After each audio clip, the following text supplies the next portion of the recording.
everyone, welcome to another lecture for drug delivery engineering and principles. Just a quick recap of what we learned in the last class.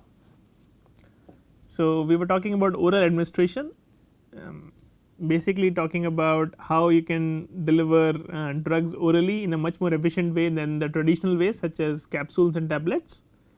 And in this particular case we discussed a paper that was targeted for TB drug delivery.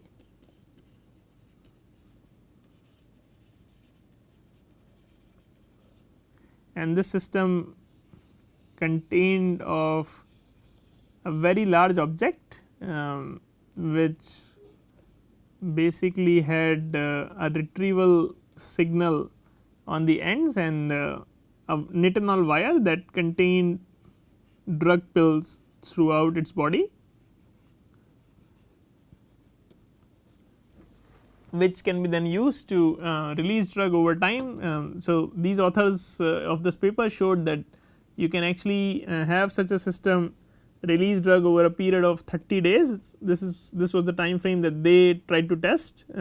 It could be extended to longer duration by changing polymers, and they showed a much more sustained release of their drug and a much more steady serum levels of the drug, which is very ideal in terms of the drug delivery field as well as treatment. Of course, this has only been done in pigs. For it to translate to human, a lot more has to be done in terms of safety, in terms of further pharmacokinetics of this drug in humans, but again showing a very promising approach of using biomaterials and drug delivery to ensure that the TB drug delivery is much more patient compliant and efficient. Then we talked about subcutaneous administration. Subcutaneous is nothing but administration under the skin. So, we have a large volume and large surface area of our skin. So, that actually act as a very large reservoir. You can do that at any part of the body, and in that we discussed some of the advantages and disadvantages of the system, and we then looked at an example which is actually already being used in humans. It is a PLGA particle based drug, it is called Biotechnology, which is used to deliver glucagon like peptide,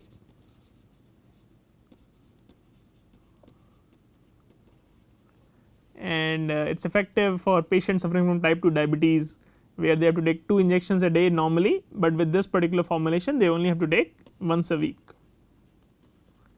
So, almost reduction of 13 administrations, 14 in total and then 1 administration with this.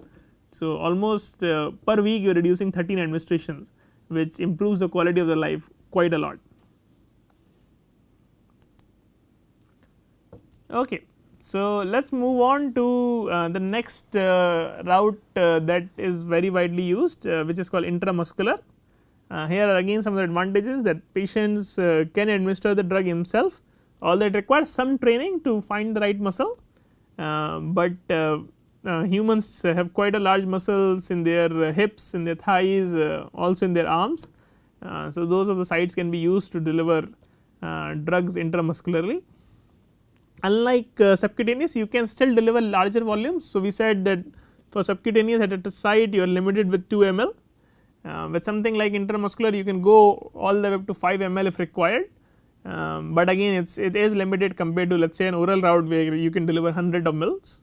So, better than the subcutaneous route in terms of the volume, but still less. And then like the subcutaneous route, it will also bypass the first pass metabolism. So, what is first pass metabolism? It is the metabolism that if you eat something orally, most of it first has to go through the liver, which is a metabolizing organ, and that will ensure that quite a lot of your drug is already metabolized before it can act on its functional target. So, through both the intramuscular and subcutaneous route you can bypass this particular metabolism. So, what are some of the disadvantages of intramuscular site? I will give you a moment to think. So, if you think back to what we discussed in subcutaneous, it is again a very similar sort of delivery. So, again these are some of the advantages, but it also comes with some disadvantages. So, let us look at them. So, first disadvantage, like subcutaneous, is fairly invasive. Again you are talking about again you are talking about the needles being stuck into babies, into children, into adults, and nobody really likes this. The same problem that wherever you are injecting this, it is going to cause irritation, it is going to cause inflammation, and again that is not ideal. And as I briefly said, that it may require some training, although the patients can administer the drug himself, is not as easy as a subcutaneous or an oral route. You may need some training to make sure that it is actually going into the muscle and not under the skin or not to some organ, which is absolutely essential if you want to be consistent with the delivery. So, let us look at some of the examples that are out there. So, one of the example here given is decapeptyl, and this is an injection which is given once in 3 months, and what it is, it is biodegradable polymer PLGA, and these PLGA are about 40 micron big. So, the size of them is about 40 micron, and they carry a drug which is called LHRH analog. This and the more trade name for that is decapeptyl SR, and it is used for advanced prostate cancers. So, you want to deliver this drug pretty much daily if you are suffering from advanced prostate cancer, but with the use of these particles and use of intramuscular route, you can have this dose go on for all the way up to 3 months. So, these particles degrade very slowly, and this PLGA must be a very high molecular weight. If we remember what we discussed previously, so the higher the molecular weight, the slower is the degradation. So, if I now compare this to the other formulation that I told you, this is for the SC route. So, if I now compare this, I was saying is going to last in the body for about 7 days, this one we are talking about lasting for 3 months. So, if I have to compare between the molecular weights, the molecular weight for this will be higher, right. For this, this degrades in about 7 days. So, this will be fairly low molecular weight PLGA, but in this case it is higher, but this is one of the products that is out in the market. Again, it is probably debatable that you can probably use this system decapeptyl in your subcutaneous injection as well. So, it does not really stop you from doing that, but it is currently approved for intramuscular because that is where the testing has been done, but ideally speaking this should also work for subcutaneous site. Although just a word of caution there is that the like with the delivery, how the body responds to different drugs at different sites can also be different. So, some site may be very immunogenic, some site may not be very immunogenic. So, if it is recommended for intramuscular, it should be used only intramuscularly. Here is another example. So, this in this case we are looking at Risperdal Consta, and this is a first long acting antipsychotic that is given, and with this type of disease it becomes actually very paramount that patients stick to their dose regimen, because let us say if a patient is supposed to take the drug every day and the patient do miss that because it is related to any sort of brain disorders, the patient may not be even capable of, once they miss the dose, they may not be even capable of then going back and taking the dose. Maybe their mental state may change so much that they may not be able to do that anymore. So, that could be a potential life threatening risk. So, that is why it is very important for such patients to ensure that they stick to their medication regimen, and something that can prevent them from doing it every few hours or every day would go a long way in improving their patient life. So, this is also an IM injection, and this is given every 2 weeks compared to a daily treatment if you use only free drug, and it is used to treat schizophrenia, which is a mental disorder and results in delusions and hallucinations. So, the patients will start imagining things that are not present, they may start looking at some hypothetical things which are actually not present. So, those are hallucinations, and Risperdal is an antipsychotic medication as I just briefly discussed, and what is done in this particular formulation is the bioerodible polymers microspheres are used again, and so in this case they are saying that their residence time is about 2 weeks. So, that means that these polymers will degrade over a period of 2 weeks, and whatever the drug is getting encapsulated in these polymers will then release over that period of time. So, this is injected every 2 weeks as I said, and this has actually resulted in almost more than 5 million patients using this.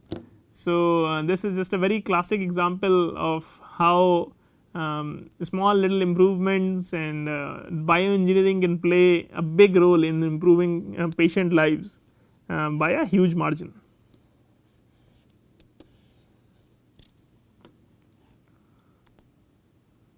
Okay. So, let us talk about the next route, which is transdermal.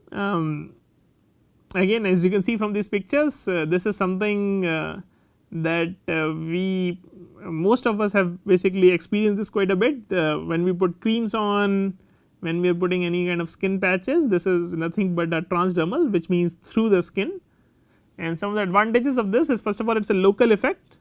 So, I prevent the exposure of the drug throughout the body.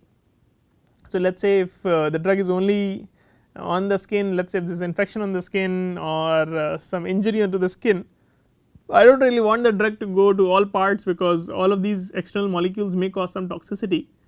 But among all the different routes that we discussed, the oral, the subcutaneous, the intramuscular, all of them result in a buildup of a systemic level concentration. This will also result in some systemic level concentration, but predominantly it will be only topical. So, it will be only local, and it is very easy to administer. Again, we have never required help of any professional to do this. This is fairly easy. However, there are certain requirements for what type of drugs will actually work with this. So, first of all, you can only give fairly low dosage, because the skin is actually a very good barrier when it comes to absorption through the skin. So, skin is designed to make sure that we are keeping all the pathogens, all the foreign material, unwanted material outside our body, and that is why it is very difficult to penetrate that barrier and deliver things. So, first of all, very small amount of drug can be given, and then secondly, the drug has to be small as well. So, low molecular weight. So, if the molecular weight is higher, then the size is higher. So, only as you decrease the size, you can actually think about delivering it through the skin. So, here are some of the disadvantages. I already talked about it. First of all, there is a low absorption for some drug. So, even at this size range, when you are talking about less than 1000 Daltons, even at this size range, what you will find is some of the drugs have less permeability through the skin, just because maybe there are some other properties that are not ideal, maybe they are ionic, maybe they are hydrophobic, depends on the drug and the application you are looking at, but their absorption will also be different. And of course, the skin is actually fairly immunogenic organ. So, if it is something that the body does not like and the immune system starts reacting against it, you can have lots of inflammation and allergic reactions happening. So, that is of course not desirable. We know skin is very prone to the immune system, because even if we, let us say, rub our skin, what we will find is it becomes red, which basically tells you that the immune system is activated in that local area and trying to look for any kind of pathogen or foreign material. So, let us really look as to what is the skin. So, the major barrier there in the skin is a layer called the stratum corneum, and what it is a layer of dead cell. So, this is basically the zoomed in image of the skin. What you have is various cells that are lined, and for a solute to go through your skin cells, it has to take one of the two routes. Either it has to find the gaps between different cells and traverse through that gap, or it has to either go through the cell itself. So, it has to be lipophilic enough to be able to interact with the membrane, but still be amphiphilic enough to be able to then also interact with the cytoplasm. So, these are the two major routes, and both of these routes, because the skin is very tightly packed in terms of the cells, creates a limitation as to what is the amount as well as what is the size of the drug that you can deliver. So, as you can see here, This is what is represented, and the way the skin works is there is a dead layer on the top. So, dead keratinocytes which are acting as a mortar of lipids. So, that means that anything which is hydrophilic is not going to be able to penetrate much through the skin, because this lipid layer is not going to like it. So, to be able to penetrate through the lipid layer, it has to be hydrophobic, and again these lipids are then arranged in some interlocking structure. So, that is why their brick and mortar structure is there. So, as you can see here, they are sort of interlocking each other, and once it goes through this lipid layer, then it has to travel through the cells as well. So, there are cytoplasm that the drug will need to travel as well, and because of that the extremely hydrophobic compounds will also not be able to go through. So, it has to have some amphiphilicity to it, so that can interact with some solubility and some interaction with the aqueous phase as well. So, again some of the advantages here are you can, if you can deliver something transdermally, you can ensure a good bioavailability for many drugs. You can have very reliable blood levels can be achieved if you can do a transdermal delivery, and then you can also have sustained delivery. So, what you can do is you can put a patch, and let us say if that is able to deliver a particular drug transdermally, you can continue to fill the patch, and that will ensure that the drugs have, even the drugs which have very short half life, are maintaining a certain concentration in the serum. Again there is no first pass metabolism, the drug will have to go through.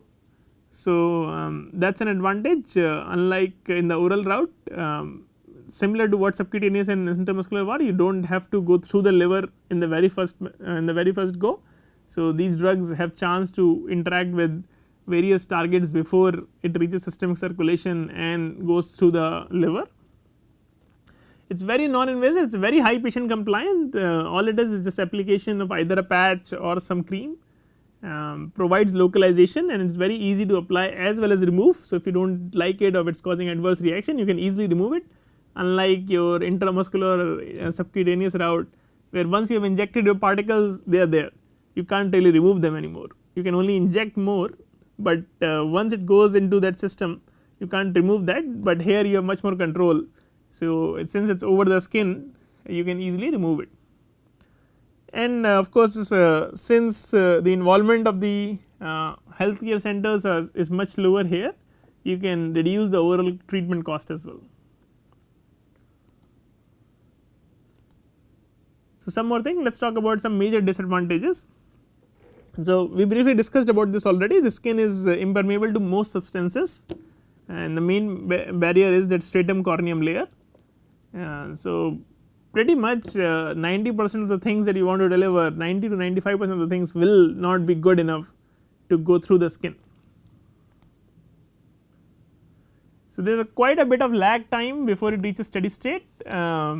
So, even if I let us say put a patch right now, there could be few hours before it reaches a concentration in my blood, because the diffusion is fairly slow, that it reaches the steady state. So, again if I say that a drug has a serum level requirement of 10 nanogram per ml, so to be able to build up this concentration in serum, I have to deliver quite a bit of drug, and that may take few hours. So, if that is something that I want immediate relief, let us say if I am suffering from lots of pain and I want some painkiller, I can't really use this route, because the patient will not be very happy suffering from the pain for more than few hours.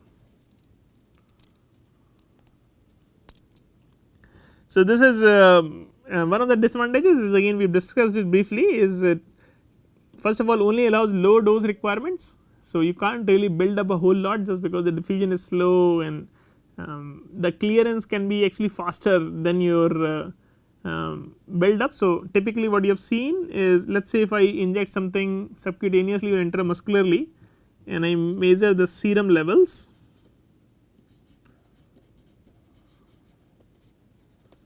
this is with time. So, what you typically see is something like this, and what it is showing is because whatever side you have injected, it is taking time to diffuse into the blood, and then while it is also doing that, the body is also clearing it slowly, maybe it is metabolizing it, maybe it is excreting it out through the urine, and so it starts to go down. Now what we are saying with the skin, this absorption is very slow. So now you are essentially talking about something that is going to take much slower. However, because it is that slow, the clearance then starts to dominate. So maybe you have injected the same amount, but what you will see is the serum level will only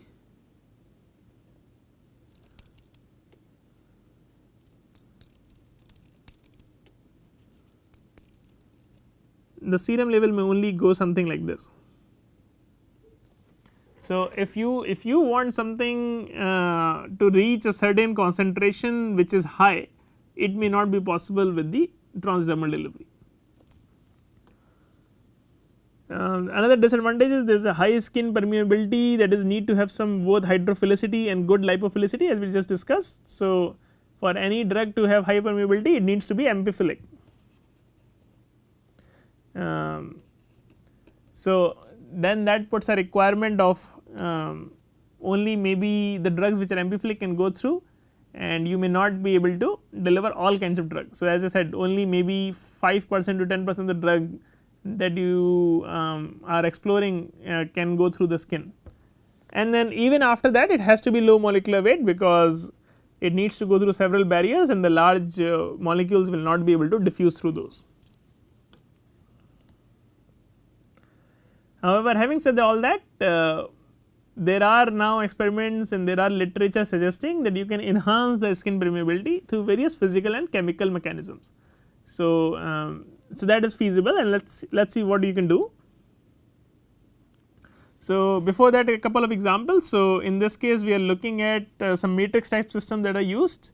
So these are various systems to deliver estradiol, which is nothing but a growth hormone. And what you are looking at is these skin patch. You can, here is a quarter just for the size comparison, and you can get different sizes of this. You can patch it over your skin, and these are matrix type systems. So if you remember, systems which look like this, the drug is slowly diffusing out from these matrices, and as it touches the skin, it starts to diffuse in and essentially builds up the concentration. So it is a very sustained release. However, the absorption is slow, but then this can be used over a period of months. And in this case, this is used quite a lot for post menopause. So typically women suffer menopause anywhere between 45 to 50 years of age, and what that does is it makes them further susceptible to a disease called osteoporosis, and they can also have night sweats, which makes their bone weak. And now that the bone is weak, this enzyme then this hormone then acts to make sure that the bone is not getting weak and weak, so that they may start suffering from fractures. We discussed about osteoporosis already, remember. And so this particular hormone will ensure that the bones are not getting weak very quickly, and these women are then not susceptible to fractures. And then we also have reservoir type systems. So very similar concept here, but instead of being matrix, you have some sort of a reservoir with maybe some semi permeable membrane on one side and then impermeable membrane on the outside, and that can also help you deliver things. So these are again microporous membranes. Various systems are out there. Variant of EVAC is being able to deliver about 0.5 milligram per centimeter square per day. So it is very well defined. So let us say if I need 1 milligram dose, then I will put 2 of these, or I will put a patch which is about 2 centimeter square in area, and that will give me enough of the drug. And in this case, this is the drug which is being used is Transderm nitro, which is nitroglycerine, and is used to treat angina.